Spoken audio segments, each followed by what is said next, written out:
Hi, welcome to this video. Today I am going to talk about the manual mode on a Canon 250D. So if you are going to take this camera out to film and you're going to shoot in low light, or you're going to play around with color temperatures, or you're going to do color exposure, or you can do light drawings and all those sort of things, you will need to be able to control the manual mode on this camera. It is a mid-range entry-level camera, so this is perfect for any of you that are at college or at uni that want a affordable camera that's under sort of kind of £300-400 to get that kind of crisp professional look to your work. Okay, so it's perfect for photographers, designers, architects, graphic designers, fashion designers, vloggers, bloggers, and all those sort of people that are going to be doing those sort of things. Okay, so if you are looking to get this camera, you can get these online for about £300-400, but I'm going to do a quick demo for you to understand the manual mode. Okay, so if you go to your camera, you've got manual mode, so put it on manual mode.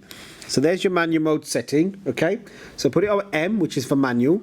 Once you're in manual, you will go to your screen, and on your screen it will say M.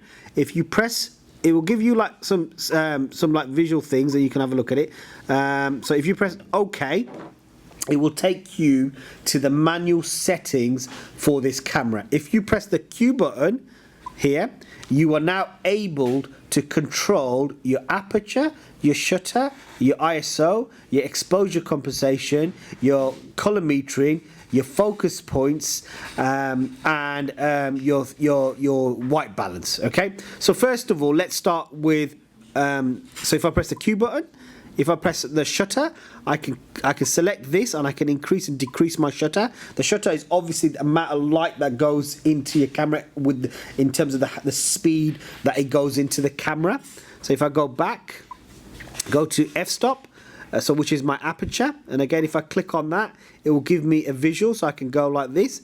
So obviously the aperture is literally a sort of circular shape within the camera, so obviously the larger number, the smaller the opening. So basically that means less light is going into your sensor to process the image. So like if you're a newbie sort of kind of using cameras, really you want to sort of play around with shutter to get a feel of what the right balance of shutter speed is for your filming or your photography. Okay, then you've got ISO. So again, if you're going out next week or the week after to go and film stuff, you might need to play around with ISO.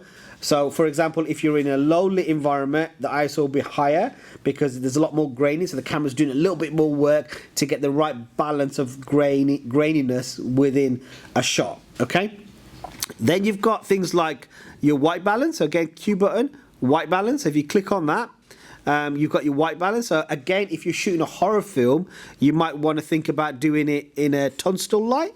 If you're shooting outdoors, you might want it sunny, so daylight. And again, if you click on these things, it will give you a description of what these things are for. Okay, so quite important when you're filming when you're making your short films or you're making your photography, you need to know which one to put it on for the environment that you're shooting in. So for example, if it's in the UK where it's very dark, you might want to go into your white balance and pick a white balance that will give you a better tone of value. So for example, you're shooting a sci-fi in a city dwelling area, you might want to think about having a certain white balance because you want that blue neon look that a lot of these films have, like for example like Tron and Blade Runner and these kind of like sort of films. They tend to have very kind of color graded scenes, and in your white balance you're able to do a little bit of that. Obviously in post-production you will probably do a bit more of that in terms of how you might control your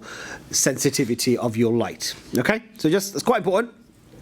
Probably the most important thing a lot of people sort of ask me, especially when people are going out filming photography, is how do I get my pictures focused? So click on that one, click on it again, and now these are your focus points. So if you have got something in frame, if you click on these dots, which are focus points, and then when you click and hold, it will take a picture on the point of focus that you've set. Okay, again, if you click on the Q button, click on that one and use your dial, you can move it like this, Okay, you can select the whole space, or you can select a specific space for your environment to be in focus. Okay, so there's quite a fair few features in manual mode on this camera that you can control. If you click on this little button here, this little button, oh, my camera's gone into auto drive. Oh, look at that! I've never seen it do that before.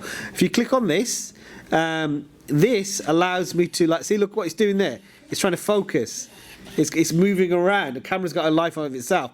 But the thing about this, if you click on this button, you can see a visual like this. Okay. If you go back, click on f-stop, move it out like this. You can sort of move it out, and it will give you a visual.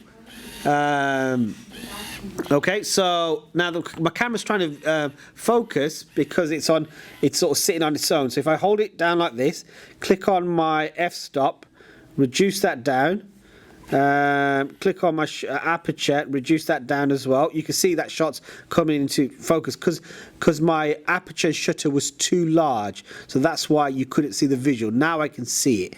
Again, if I move this in, you can see the bigger the number, the smaller the opening in the camera, the darker the frame gets. So you probably want it about there, I would say. And again, if I focus, I can focus it in, and if I click on Q button, I can select all these other things. So I can go to one shot, I can go to metering, I can go to color balance, white balance, autofocus, select autofocus, and be able to control trigger points within the shot. Okay, there you go, it's trying to focus. Now if I take the shot, I can take the shot. Okay, so again, if I want to view it, if I click on that, I can delete the shot and erase the image. Okay, so okay, that was quite a lot of information in a 6-minute video. So, you know, use what you need within this video. Any questions, please do post. And obviously, you're going to be going at filming and photographing for different genres of film that we have. Like in my aspect, in my sort of day life, I've asked my students to go and film. So please use the manual mode. But when you're also using those manual modes, is document the settings, because obviously, if you're filming, it makes sense for you to be able to know what aperture shutter you've used. Because if you do go back to that environment, you'll have a knowledge of what you've used. Okay, thank you.